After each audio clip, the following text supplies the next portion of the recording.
এবার মধ্যপ্রাচ্যের উত্তেজনাপূর্ণ পরিস্থিতিতে হরমুজ প্রণালী এখন বৈশ্বিক রাজনৈতিক কেন্দ্রবিন্দুতে পরিণত হয়েছে। ইরান ও যুক্তরাষ্ট্রের চলমান সামরিক উত্তেজনার মধ্যে এই গুরুত্বপূর্ণ জলপথে নেভাল মাইন ব্যবহারের আশঙ্কা নতুন করে উদ্বেগ তৈরি করছে। মার্কিন প্রেসিডেন্ট ডোনাল্ড ট্রাম্প যুদ্ধ পরিস্থিতি থেকে বেরিয়ে আসার আগ্রহ দেখিয়েছেন। মার্কিন সংবাদ মাধ্যম দ্য ওয়াল স্ট্রিট জার্নাল এর প্রতিবেদনে বলা হয়েছে, হরমুজ প্রণালী পুরোপুরি সচল না হলেও আপাতত সংঘাত বন্ধের তার আপত্তি নেই।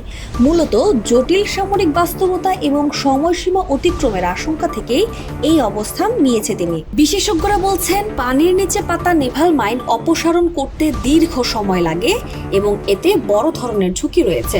ফলে আপাতত যুক্তরাষ্ট্র ইরানের ক্ষেপণাস্ত্র ও নৌ সক্ষমতা দুর্বল করার দিকে মনোযোগ দিচ্ছে। পরবর্তীতে কূটনৈতিক চাপের মাধ্যমে হরমুজ প্রণালী খুলে দেওয়ার পরিকল্পনা রয়েছে। অন্যদিকে ইসরায়েলি প্রধানমন্ত্রী বেনিয়ামিন নেতানিয়াহুর দাবি করেছেন, ইরানের বিরুদ্ধে অভিযানে উল্লেখযোগ্য অগ্রগতি হয়েছে।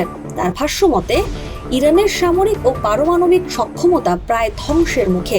তবে যুদ্ধের সমাপ্তি কখন হবে সেই বিষয়ে তিনি স্পষ্ট কোনো সময়সীমা দেননি। হরমুজ প্রণালী অবরুদ্ধ থাকায় জ্বালানির সরবরাহ ব্যাহত হচ্ছে এবং যুক্তরাষ্ট্রে গ্যাসের দাম ৩ বছরের মধ্যে প্রথমবারের মতো প্রতি গ্যালনে $4 ছাড়িয়েছে। এতে বৈশ্বিক অর্থনীতি নতুন চাপের মুখে পড়তে পারে বলে আশঙ্কা করা হচ্ছে। এদিকে দ্য নিউ ইয়র্ক টাইম এর প্রতিবেদনে বলা হয়েছে, ইরানের শীর্ষ নেতৃত্বে একাধিক হামলার কারণে দেশটি সিদ্ধান্ত গ্রহণের সংকটে রয়েছে। এতে একদিকে যেমন বড় ধরনের পাল্টা হামলার সক্ষমতা কমছে, অন্যদিকে কূটনৈতিক আলোচনাও জটিল হয়ে উঠেছে। সব মিলিয়ে হরমুজ প্রণালীতে নেভাল মাইন ব্যবহারের সম্ভাবনা বিশ্বকে এক অনিশ্চিত পরিস্থিতির দিকে ঠেলে দিচ্ছে। যুদ্ধ থামানোর আলোচনা চললেও পরিস্থিতি যে কোনো সময় আরো ভয়াবহ রূপ নিতে পারে বলে ধারণা করছেন অনেকেই। বিশ্লেষকদের মতে, যদি ইরান এই শেষ অস্ত্র ব্যবহার করে, তাহলে এর প্রভাব শুধু আঞ্চলিকই নয়, বিশ্ব অর্থনীতিতেও ভয়াবহ হতে পারে।